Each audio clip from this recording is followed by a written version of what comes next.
Baik, terima kasih. Jadi di awal saya akan menyampaikan atau sharing ya. Pertama, kegiatan pengklaiman kita tidak terlepas dari persoalan rumah sakit secara utuh. Jadi saya ingin menyampaikan ya, sebenarnya hubungan apa yang terjadi di rumah sakit sehingga kegiatan Anda itu betul-betul bisa terlaksana dengan sebaik mungkin. Jadi kita nggak bisa aja mengerjakan satu pekerjaan tapi ekosistem rumah sakit itu sendiri kita tidak tahu. Saya akan menyampaikan tentang kebijakan dan strategi pengelolaan klaim di era jaminan kesehatan nasional ini ya. Jadi ini masalah yang berkaitan dengan kendali mutu, kendali biaya. Oke. Baik ya, saya perkenalkan diri saya dulu. Pertama, saya itu baru diangkat oleh oleh pengurus besar PPII sebagai Dewan Pengawas ya. Jadi tentunya organisasi ini terus berkembang ya, PPII, dalam rangka pengembangan tata kelola yang baik ya. Dan betul-betul bagaimana kualitas pelatihan-pelatihan ini juga harus tertata dengan baik sehingga memang organisasi ini terus dibangun, dikembangkan sedemikian rupa. Sehingga diharapkan organisasi PPI ini benar-benar satu organisasi yang mempunyai governance yang baik. Itu salah satu poinnya. Saya juga tenaga ahli di Dewan Pertimbangan Presiden ya. Baik, saya kira itu perkenalan saya. Mudah-mudahan kita bisa saling berkenalan, kita bisa saling tahu sama tahu ya, sehingga nanti ada hal-hal yang memang perlu dipertanyakan, kita bisa menjawab, kita berusaha akan memberikan masukan-masukan. Nah, ini yang mau saya sampaikan ya. Pertama, mungkin kalau dasar hukum pasti banyak ya, semua udah tahu ya. Karena dasar hukum setiap saat akan bertambah terus ya. Kadang-kadang kita nggak ngikutin tuh, ada peraturan Menteri Kesehatan, ada peraturan BPJS, ada peraturan-peraturan Perpres dan seterusnya. Ini dinamikanya cepat sekali. Jadi hari ini menurut pengetahuan kita adalah A, besok sudah berubah menjadi B dan C. Nah, itulah dinamika di dalam proses ini ya. Yang kedua, yang sering sekarang kalian sudah dengar tuh KRIS. Tapi kan bingung nih, KRIS tuh, tahu kan KRIS apa? Nah, ya, dan satu lagi KDK apa? Kebutuhan dasar kesehatan. Sehingga nanti kalau pengklaiman kebutuhan dasar kesehatan itu seperti apa? Nah, itu juga persoalan juga ya. Jadi mana yang KDK ya? Kemudian ini saya ingin mengatakan tadi, jadi ekosistem di rumah sakit itu nggak bisa aja kita, wah saya tim case mix, pengklaiman segala macam, tapi ekosistem rumah sakitnya nggak jalan, tetap aja rumah sakit itu tidak optimal, merugilah ya. Nah, saya ingin menjelaskan juga tentang komite farmasi terapi. Karena terus terang saya katakan, mudah-mudahan di sini ada yang direktur rumah sakit nggak ya. Jadi kalau komite rumah sakit nggak jalan, ekosistem rumah sakit itu nggak baik. Dampaknya juga kepada case mix, tim case mix, pengklaiman segala macam itu juga akan berdampak. Ya, saya bicara soal indikator mutu nasional, saya bicara soal komite PPI. Nggak sembarangan loh komite PPI, karena komite PPI harus menetapkan antibiotik apa yang harus dipakai. Nah, itu yang ingin saya sampaikan, supaya nanti secara komprehensif pola pikir kita di dalam implementasi ini bisa terlaksana dengan baik ya. Dan kemudian, nah ini dia tadi yang saya sampaikan, bagaimana penguatan stakeholder rumah sakit, komite medik. Nah, ini dia benda yang sering kita sebutin komite medik rumah sakit, tapi tertulis saja komite medik rumah sakit, tapi nyatanya kadangkala bukan nggak jalan, ada tapi di mana gitu ya, ada gambarannya gitu loh. Padahal komite medik ini adalah orang yang sangat penting di dalam menetapkan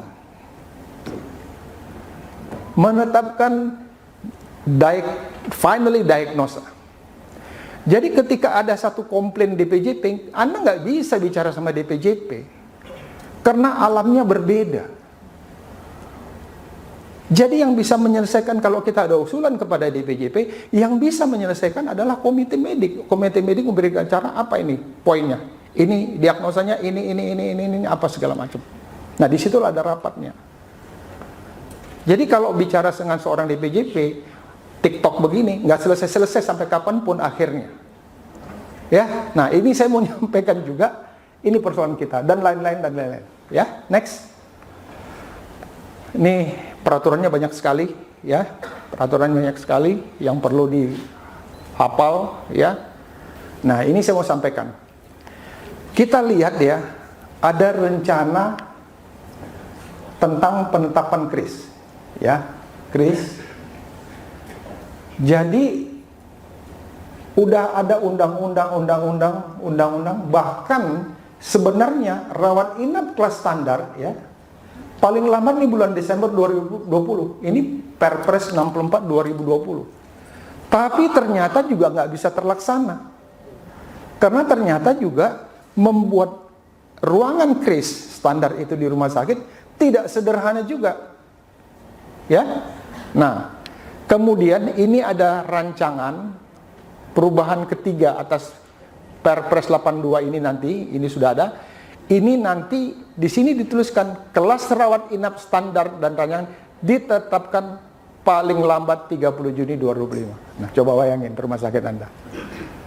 Apakah rumah sakit kita mampu untuk menyiapkan paling lambat 30 Juni 2025 bahwa rumah sakit sudah harus mempunyai kelas standar. Next, apa itu kelas standar? Nah, ini dia. Ini 12 syarat. Gimana di Merauke? Bisa ini 12 syarat terlaksana ini. Coba lihat ini ya. Ini saya nggak tahu nih seperti apa ya, tapi nyatanya regulasi negara kita seperti ini. Ya. Coba dilihat ya.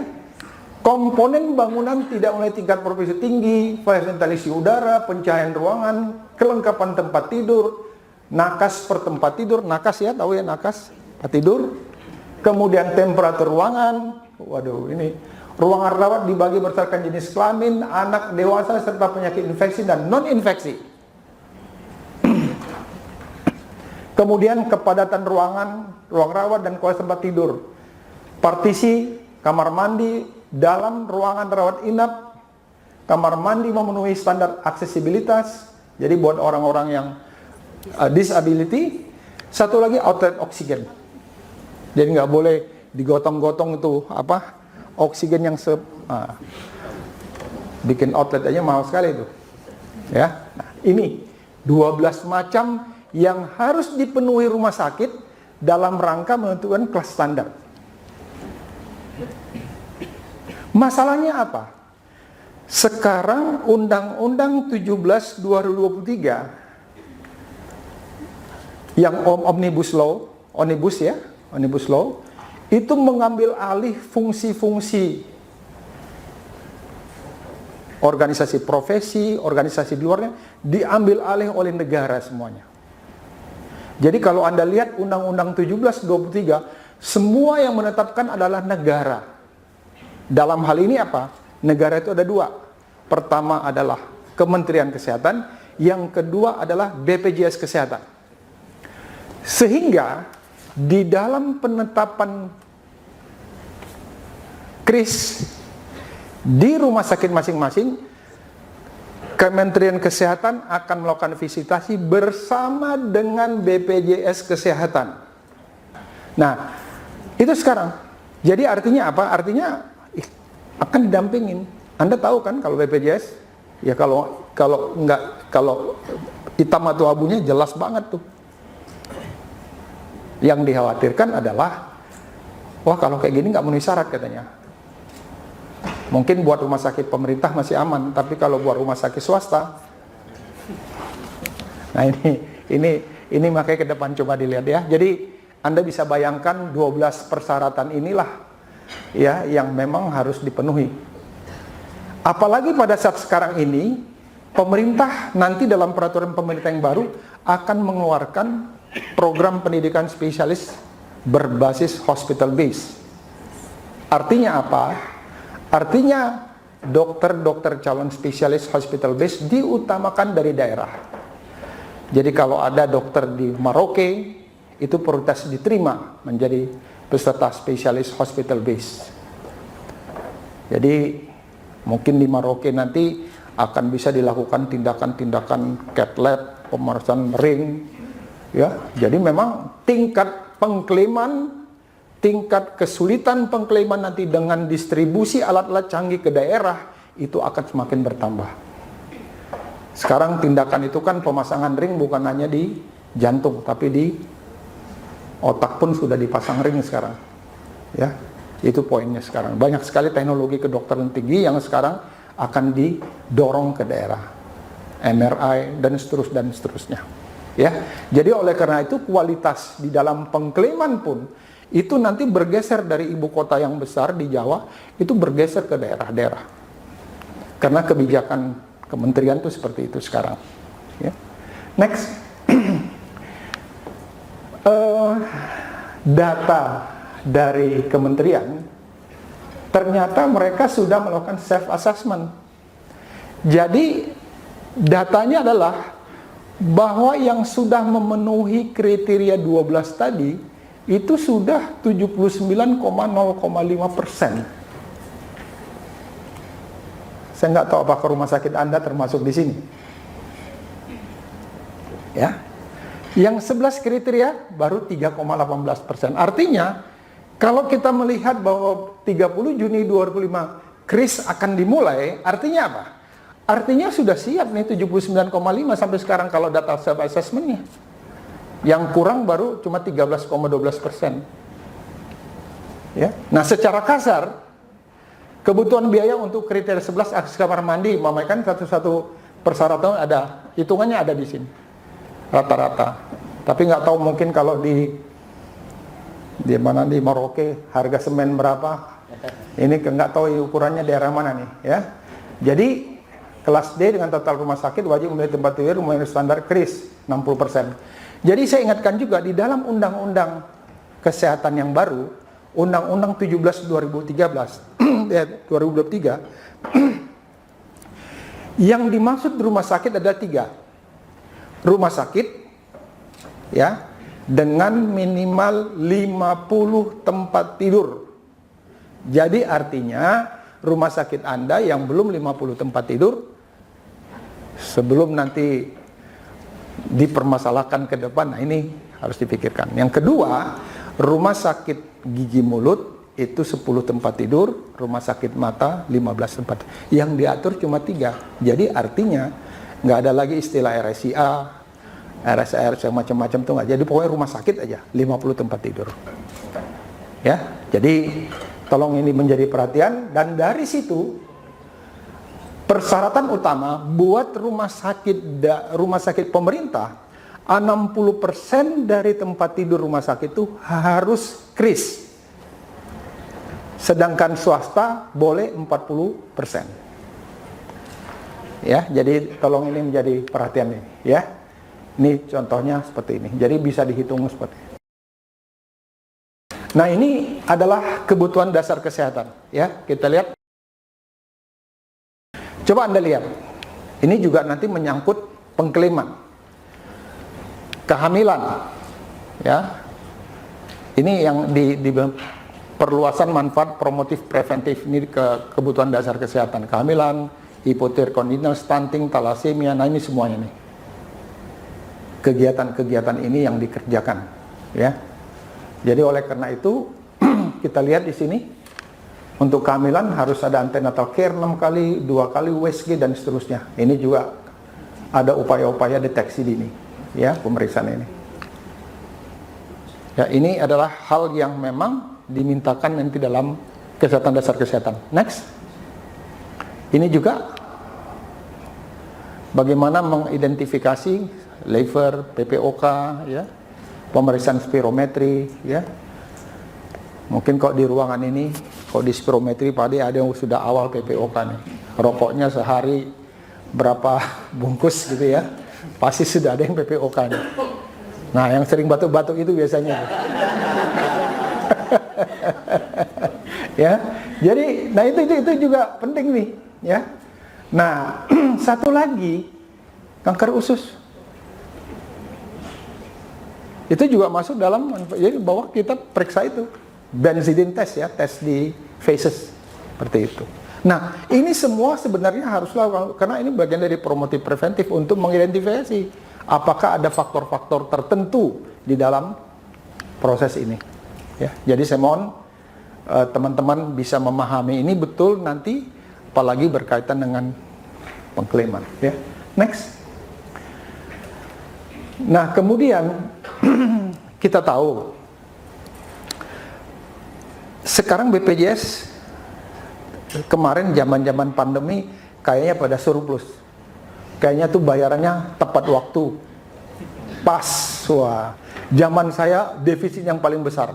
Saya jadi Dewan Pengawas 2016 sampai 2021. Disitulah daerah defisit yang paling besar. Jadi bayarannya juga tertunda berapa lama, masih ingat ya? Mungkin kalau udah di rumah sakit.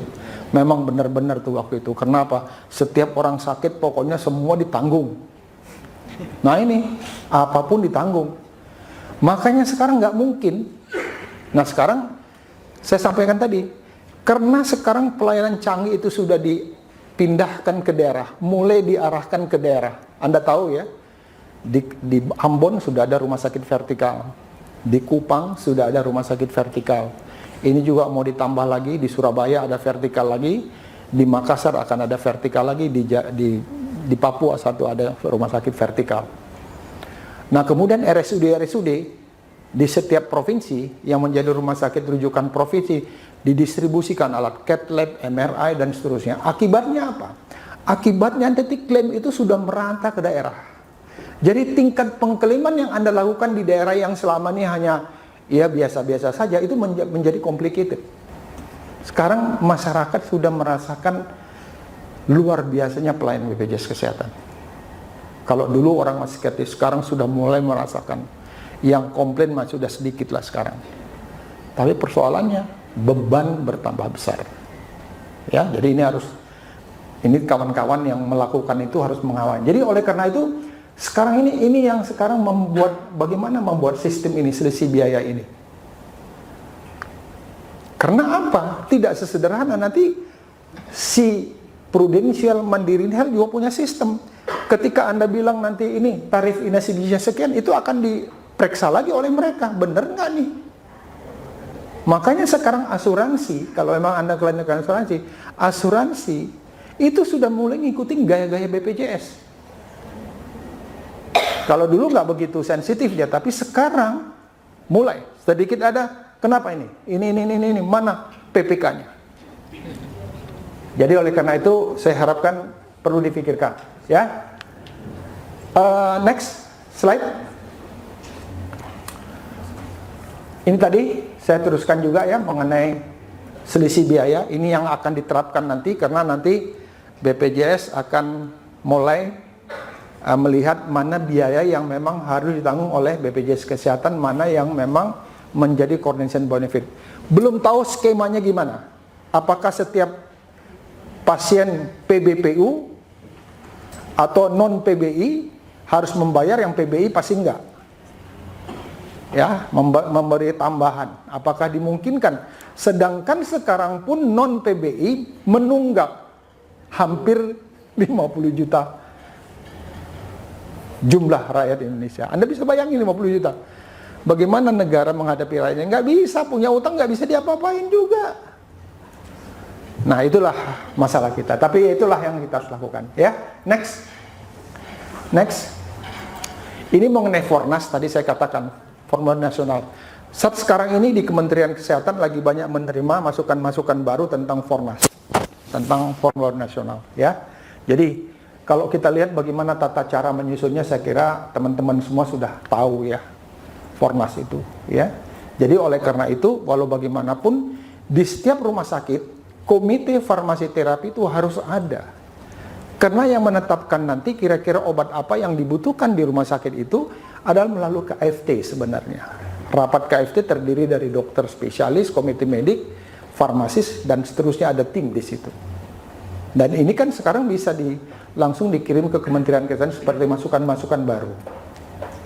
Makanya nanti Anda ketika mengklaim ini obat apa, ada segala macam dan seterusnya. Ya ini dia, karena tidak ada mekanisme yang terjadi, akhirnya kita bingung sendiri, ini obat apa nih? Ini bisa dimasukkan atau tidak? Bahkan banyak di rumah sakit ada Fornas tapi tidak pakai obat Fornas. Ya, itu masalah yang kita hadapi. Nah, Anda bisa lihat ini di Perpres juga dideklarasikan daftar. Jadi pelayanan obat, alat kesehatan, bahan medis, fasilitas jaminan kesehatan, fasilitas kesehatan berpedoman pada daftar obat, alat kesehatan, bahan medis habis pakai yang ditetapkan oleh Menteri. Jadi nggak ada di luar itu, pasti akan menjadi dispute. Ya, ini harus kita pahami betul. Nah, bagaimana caranya supaya ini bisa baik? Itu yang saya katakan tadi. Ya, next. Ini dia formulir nasional. Saya ingin menyampaikan bahwa pada tahun 2023 sudah ada penambahan lagi, ya, perubahan Fornas begini nih. Coba ini ada obat macam-macam ini, ya, dan ini kelas terapi, kelas segala macam nih, obat-obat tambahan. Bahkan sekarang ini dengan Permenkes 3 2023 mungkin teman-teman sudah tahu banyak tambahan-tambahan di non-inasibijiskan. Ya, tambahan pakai non-inasibijis dan seterusnya. Tapi kan ini juga nggak akan mungkin BPJS terus-terusan seperti ini, ya. Jadi 2 tahun saya kira ini yang perlu. Sekarang ini lagi proses nih karena ini tanggalnya juga baru nih, ya. Next. Ini obatnya banyak sekali. Jadi ya silahkan diperhatikan nanti, dilihat obat-obatannya ini, begini obat baru, ya. Nah, ini dia, ya. Sediaan barunya. Jadi kita mau lihat ini obatnya masuk nggak, ini masuk nggak. Ya, saya sendiri lihat ini sakit kepala, saya jelimet juga. Ya, apalagi ngerjain ini pengklaman, ya, tambah jelimet ya. Oke, next. Nah, ini dia. Oleh karena itu, bagaimana rumah sakit biar kuat nih semuanya nih? Ya. Pertama, ya, stakeholder ini harus kuat. Itu yang saya bilang tadi. Ya, next. Penanganan pasien tim dokter berdasarkan clinical pathway. Itu mandatory. Jadi oleh karena itu, bagaimana sekarang menangani seorang pasien, Kementerian Kesehatan sudah mulai menerapkan di dalam akreditasi rumah sakit yang baru, yaitu akan diaudit namanya PCC. Tahu PCC? Patient Center Care. Jadi sekarang kalau ngadapin pasien, tidak lagi seorang dokter, terus kemudian perawat, udah cukup. Sekarang ada dokter, ada perawat, ada farmasis, ada nutrisionis. Itu berkolaborasi menetapkan bagaimana strategi-strategi pemberian obat. Dokter menegakkan diagnosa dan memberikan obat. Yang mengatur obat itu adalah farmasis. Jadi apakah sebelum makan, sesudah makan, obat ini nggak boleh dimakan jaraknya 2 jam karena OTT dan seterusnya. Nah, oleh karena itu nanti akreditasi yang baru itu salah satu adalah PCC.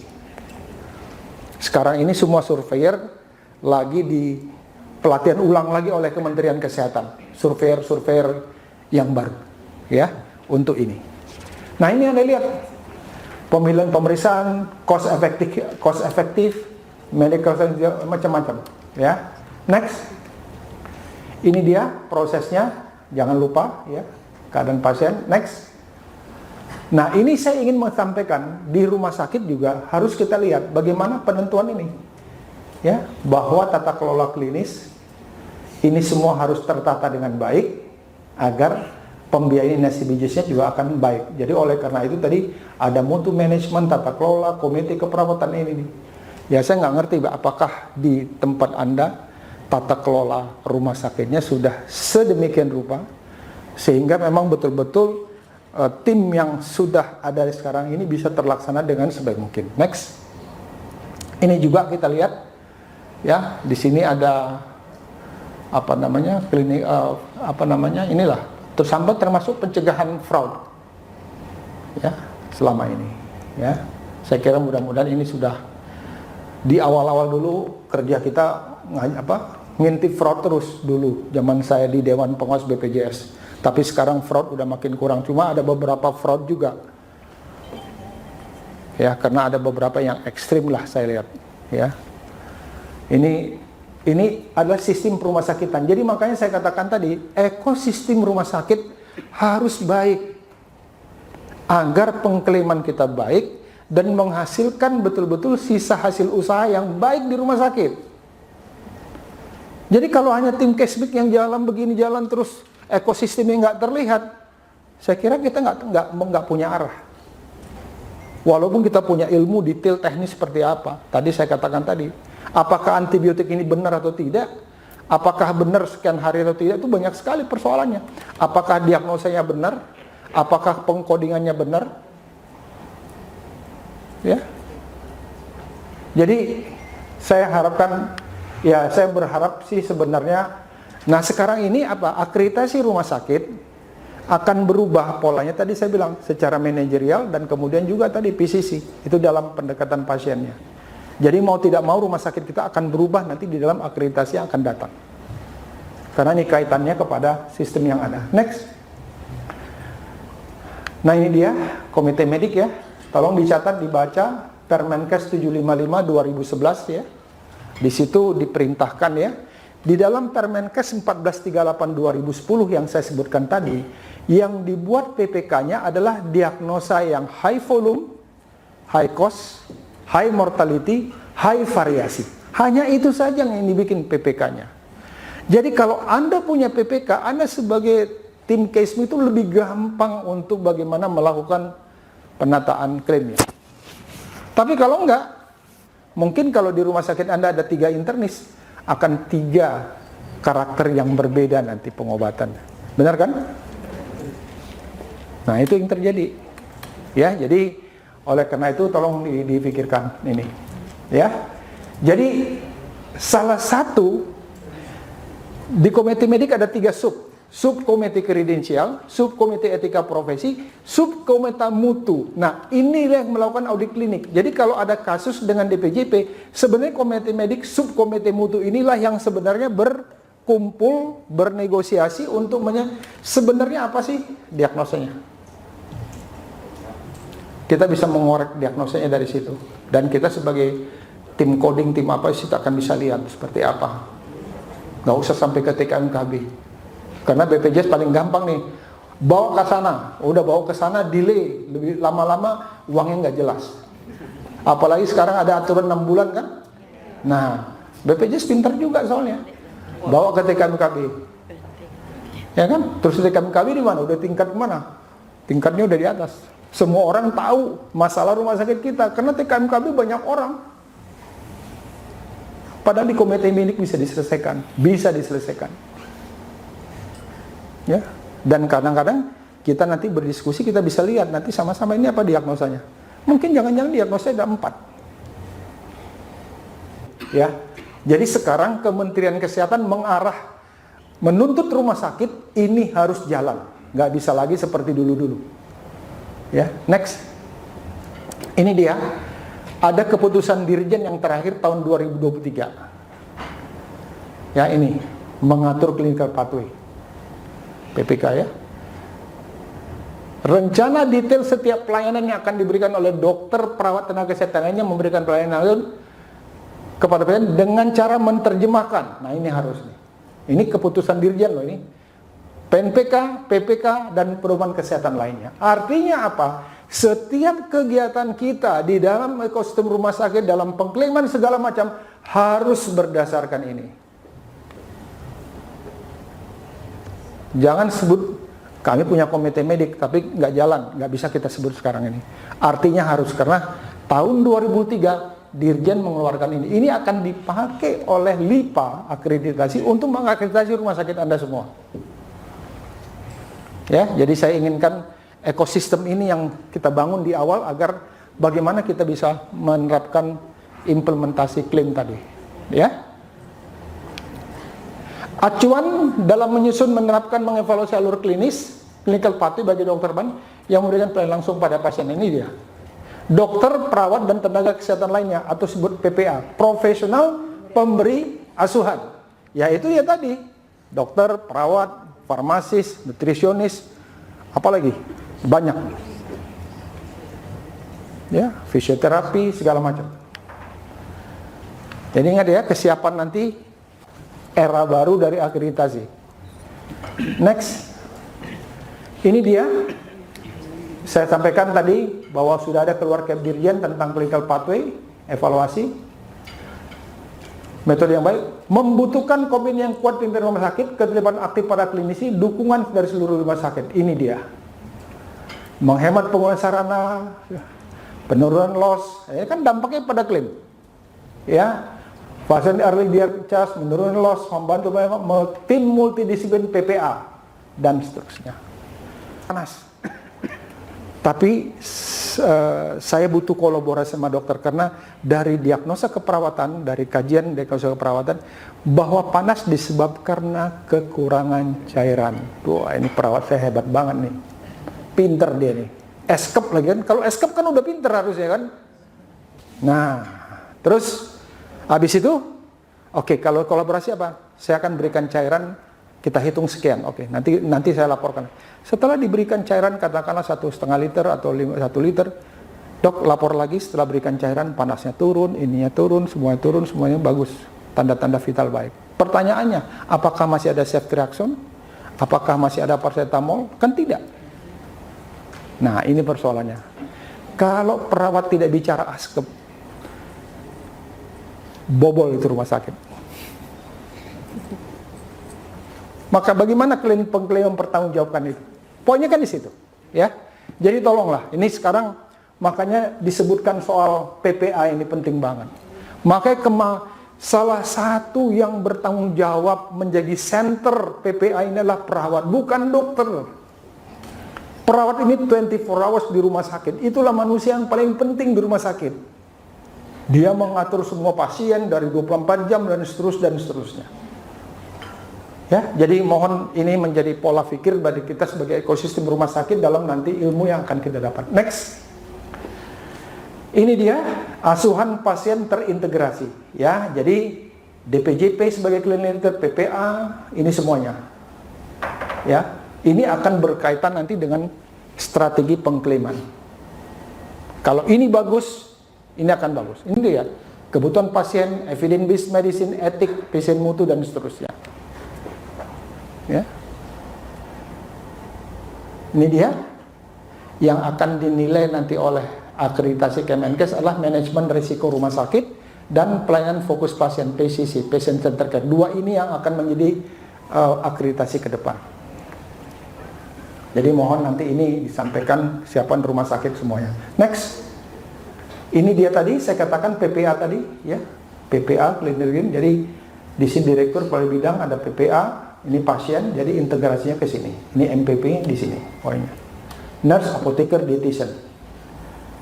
Ya, MPP ini case manager.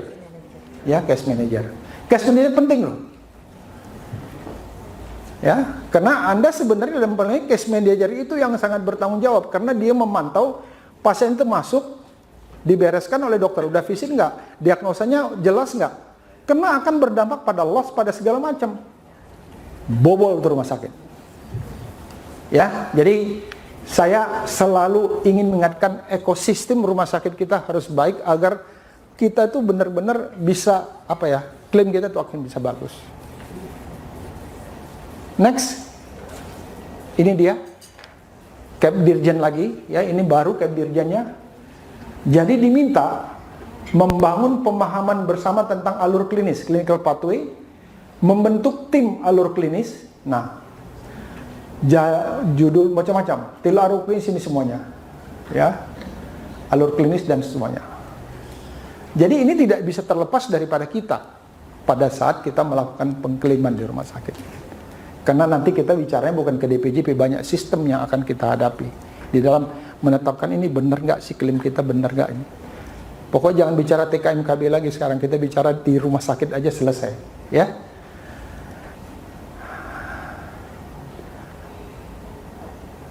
Next. Nah, ini formulirnya nih, alur klinis, ya. Sebenarnya kalau komite mediknya jalan, ini kerjaan komite medik nih sebenarnya. Ya, komite medik rumah sakit jalan ini kerjaannya. Cuma tadi kan waktu di awal, komite mediknya ada nggak? Semua pada ketawa kan?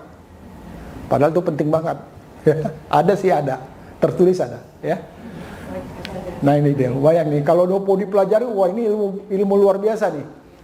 Ya, nanti dokter PC kita undang dokter spesialis, kita ngajarin komite medik di sini.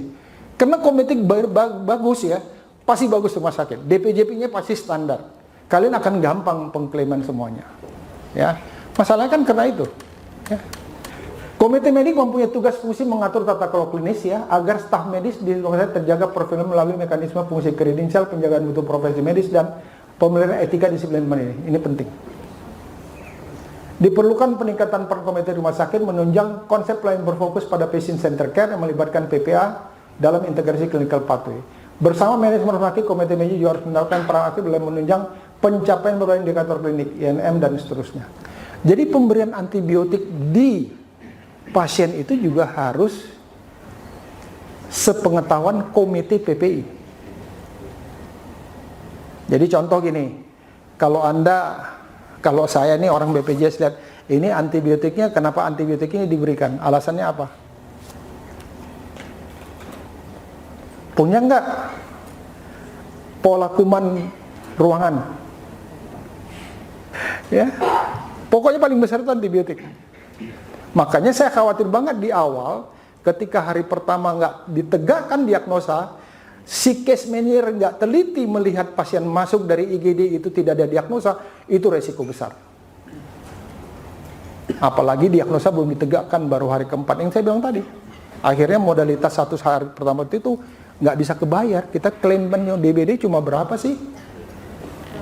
Ditanya sama BPJS verifikator setelah dikirim ke verifikasi di kantor, kenapa kok DBD kan virus, kenapa dikasih antibiotik? Nah loh, ya, nah itu persoalannya ya.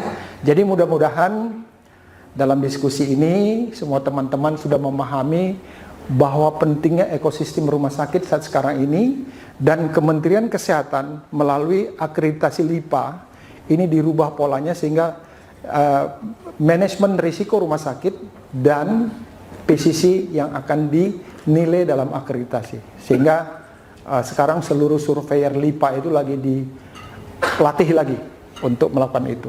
Jadi pada saat kedepannya ini memang berdampak semua pada pengklaiman kita, yang kemudian juga nanti bagaimana menghitung kelas standar, itu penting banget.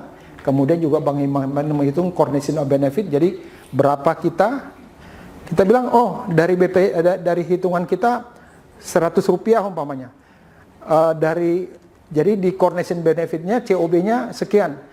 Si ini akan cek lagi kita punya kerjaan kita, bener nggak ini 100 perak nih?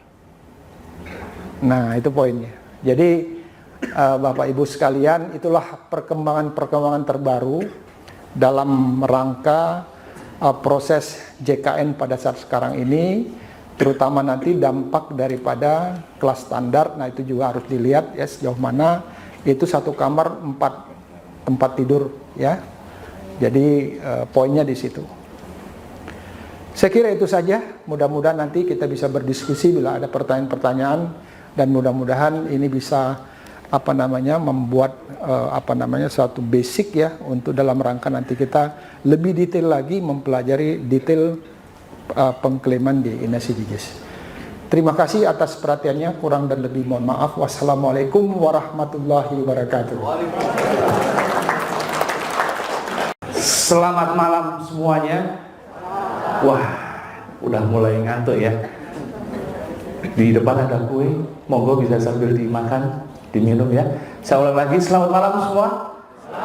Oke, baik. Nah, sebelumnya di depan ada logonya Ilixindo. Sudah ada yang pernah tahu nama Ilixindo mungkin? Belum pernah ya? Oke, tadi padahal mau hadiahnya motor kalau ada yang pernah gitu ya. Tapi sayangnya nggak ada. Oke, nah di sini kami dari Ilixindo Surabaya akan membawakan satu rangkaian tema gitu ya, yaitu mempersiapkan diri untuk tantangan karir di era digital. Jadi waktu saya cuman sedikit kok ya, sejam lah mungkin. 15 menit ya, 15 menit. Nah, sebelumnya perkenalkan terlebih dahulu, saya Denny Willianto, biasa dipanggil Denny. Ya, jadi boleh dipanggil Denny boleh, Willy boleh, Yanto juga boleh. Monggo silakan ya.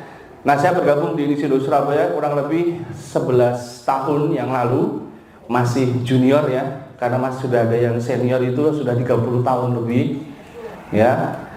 Dan kalau Anda lihat logo-logo di depan, kira-kira yang paling familiar yang mana nih? Yang ini ya, Microsoft ya. Pakai Microsoft semua?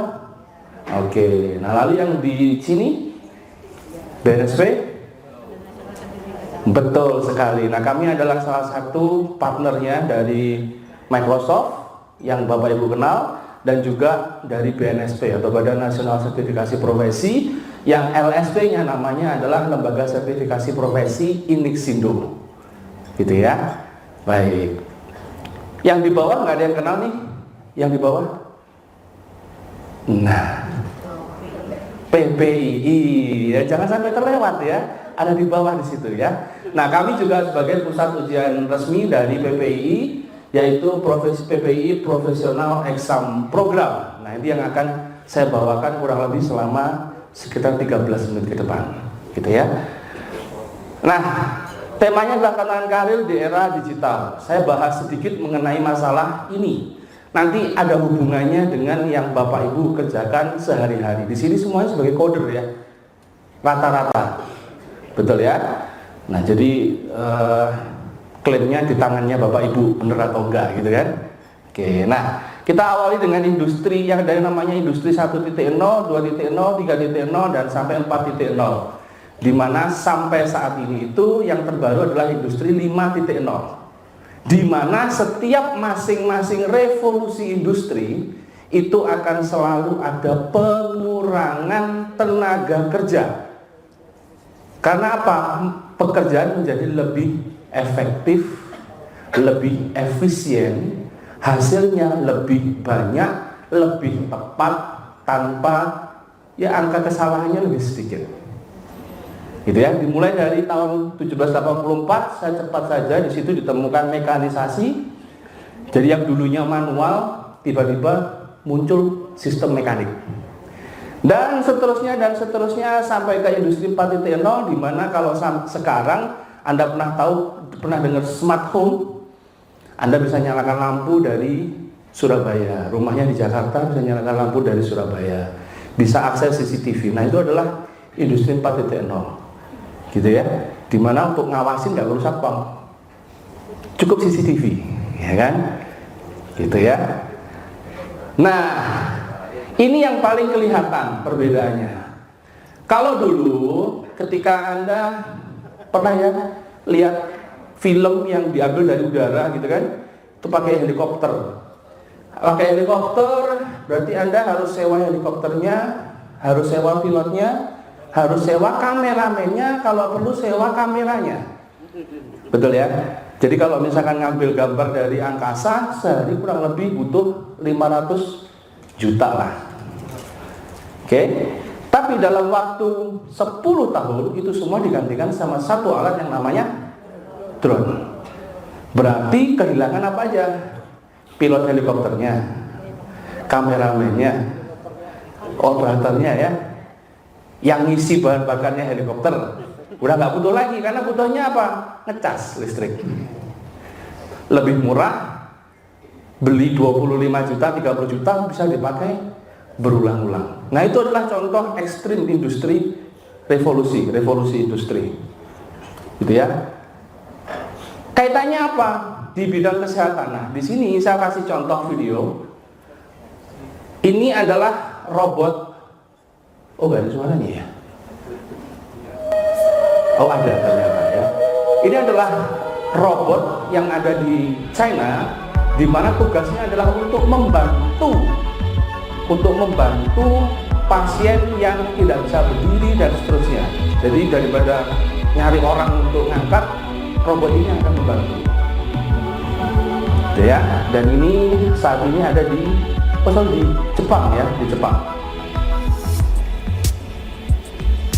Pernah dengar ini? Ini Google yang launching. Januari 2024 Google launching yang namanya AMI. Ada di sini yang namanya AMI?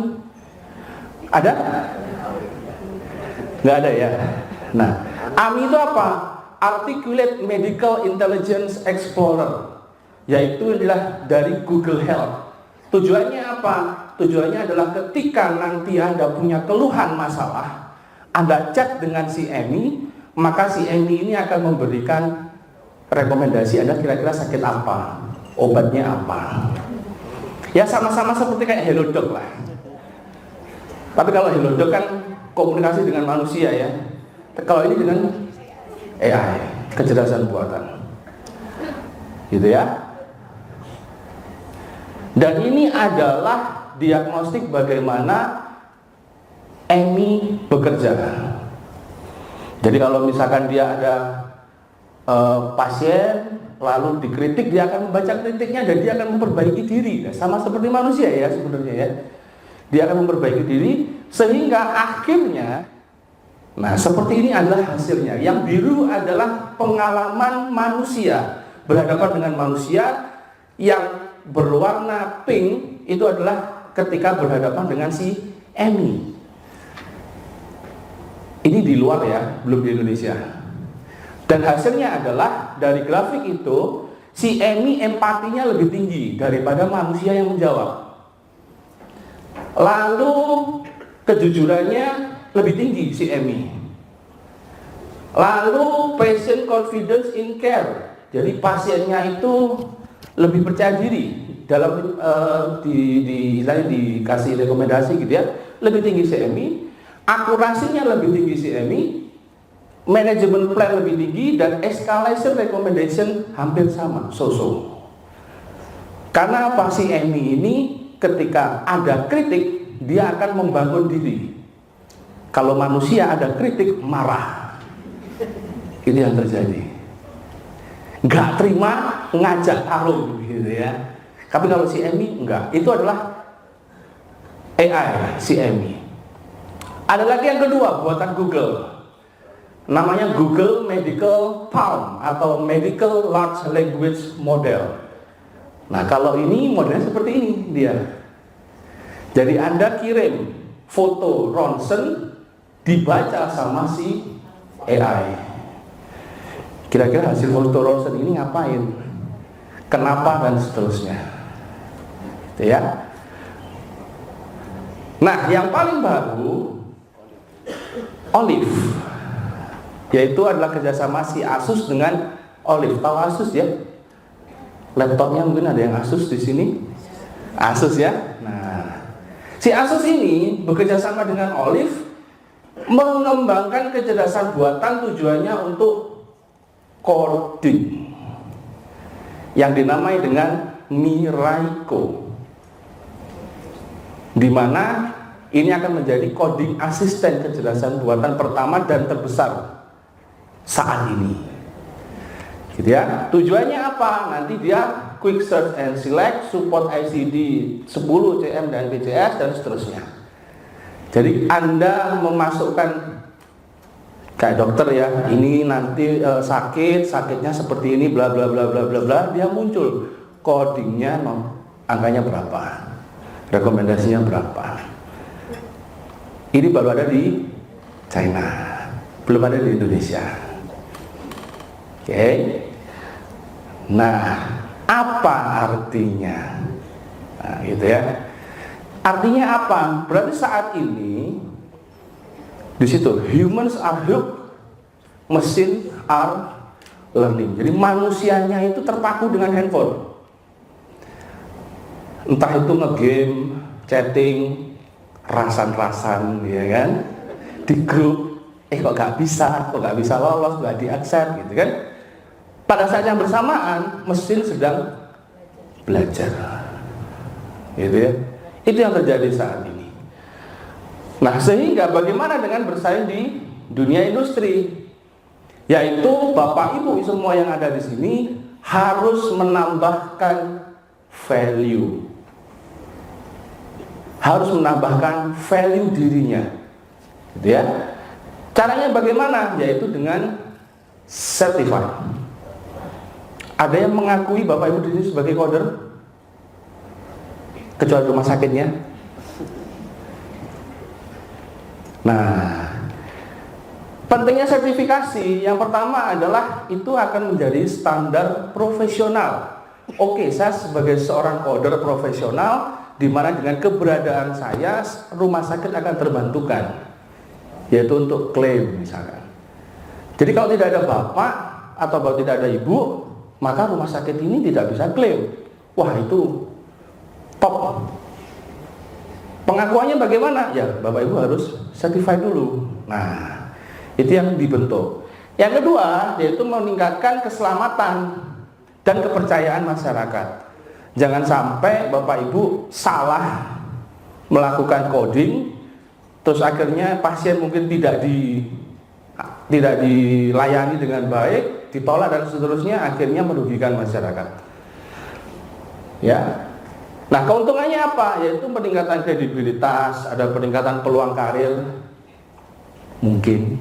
Nah, kalau yang ini mungkin ya, peningkatan peluang karir. Semoga ada, ya kan? Peningkatan kemampuan, standar profesional dan pengembangan profesional. Ini adalah beberapa keuntungannya saja. Nah, PPII dan Ilisindo bekerja sama atau berkolaborasi ya untuk mengeluarkan satu produknya yang bernama Certified Data Claim Analyst by PPII. Itu ya, dimana ini nanti adalah suatu gelar profesional yang bisa dipasang di nama Anda bagian belakang kalau lulus. Ya dong, masa nggak lulus tiba-tiba dipasang kan gitu. Pertanggungjawabannya bagaimana? Nah, gitu ya. Nah, untuk biayanya sendiri yang tertulis di depan ya, biaya tertulis di depan, tapi untuk saat ini semua free masuk ke dalam rangkaian acara yang hadir di sini, gitu ya. Jadi Anda besok pakai yang bisa retake kalau nggak salah, bisa retake 1 kali. Oke. Nah, ujiannya durasinya 45 menit. Jumlahnya ada 20. Exam delivery-nya berupa IBT atau Internet Based Testing. Nilai minimalnya 60% atau 12 dari 20. Jenis soalnya adalah pilihan ganda. Pilihan gandanya ada 2 macam. Pilih 1 atau pilih beberapa. Tenang, nggak ada esai. Ya. Peralatannya BOD itu adalah bring your own device ya. Jadi menggunakan peralatan masing-masing besok. Dan softwarenya Anda hanya butuh internet browser. Oke. Nah, nanti kurang lebih sertifikat yang akan Anda terima kurang lebih seperti ini contohnya ya. Ada Certified Data Claim Analyst PPII, Rio Vinanda dan seterusnya. Di mana nanti ya, nanti kalau Anda perhatikan di situ ada nomor sertifikat. Nah, nomor sertifikat ini nanti yang akan menjadi validasi apakah gelar Anda ini sah, resmi atau tidak. Kalau dulu, zaman dulu mungkin dilegalisir gitu ya. Kalau sekarang kok legalisir kok kayak enggak zamannya lah ya. Nah, karena kita sekarang pakai nomor ID sertifikat, yang diceknya ada di bagian bawah tuh. Nah, di ppi.inisiatif.id verifikasi sertifikat. Munculnya seperti ini ya. Jadi Anda masukkan alamatnya, lalu Anda masukkan nomor sertifikatnya, dan nanti muncul di bagian bawah. Kalau nomornya tertulis tadi ya A58 dan seterusnya, terus namanya beda, nggak bisa. Karena apa? Ketika masuk ke dalam sistem, namanya yang benar adalah yang di sistem. Itu adalah bagaimana memverifikasi sertifikat jika besok Anda dinyatakan lulus. Gitu ya. Bersyukurlah karena ini adalah gelombang keempat kalinya.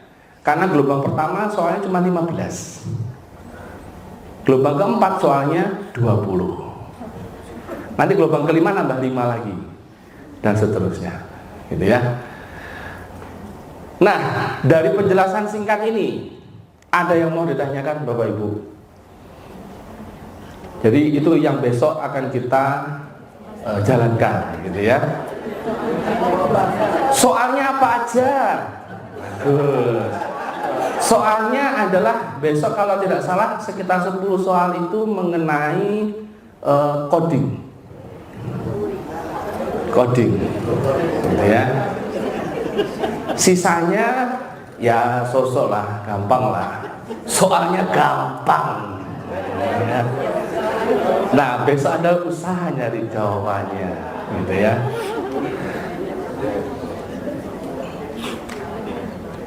Soalnya beda-beda atau enggak? Soalnya kiri kanan bisa jadi berbeda. Ya. Ya. Beda. Soalnya beda, urutan jawabannya juga beda. Jadi kalau Anda nyontek sebelahnya bisa jadi jawabannya apa? D. Lah D-nya beda. Ya, D-nya beda. Bisa jadi jawaban yang benar yang satunya D, yang satunya A karena diacak di random. Gitu ya. Ada pertanyaan? Kuncinya ada, jawabannya nggak ada. Ya, kuncinya ada, saya bawa kunci, tapi jawabannya nggak ada, gitu ya. Oke, ada pertanyaan mungkin Bapak Ibu? Jadi besok, kalau saya tiba-tiba sudah berada di ruangan ini, berarti waktunya ujian, gitu ya. Selama saya tidak berada di ruangan ini, berarti masih belum waktunya ujian. Jadi saya besok keluar masuk dari situ langsung ayo ujian, gitu ya. Oke? Ada pertanyaan mungkin Bapak Ibu? Nah, saya mohon maaf kalau membuat malam ini tidak bisa tidur, tapi itu harus kita jalankan, gitu ya. Jadi manfaatkan dengan sebaik-baiknya. Besok pelatihannya itu pagi sampai dengan sore. Silakan bertanya yang nggak paham. Besok kalau nggak salah Om Wahyu juga ngisi ya. Om Wahyu ngisi? Ngisi ya, pasti dong ya. Geruduk aja Om Wahyu ya. Oke, nah besok kurang lebih kalau nggak salah di London malam ya. Insya Allah malam. Kita akan mengisi malam minggu dengan sedikit mencekam. Ya, ujian ya. Usahakan 1 kali tik saja. Ya, usahakan 1 kali tik saja. Karena soal yang kedua beda lagi. Oke, jadi one shot saja, one shot. Jadi fokus. Kalau temennya bilang, kyopo, setala, gitu ya. Gitu ya. Oke. Jika tidak ada pertanyaan, terima kasih dan saya mewakili seluruh Surabaya mengucapkan semoga berhasil. Amin. Terima kasih. Selamat malam.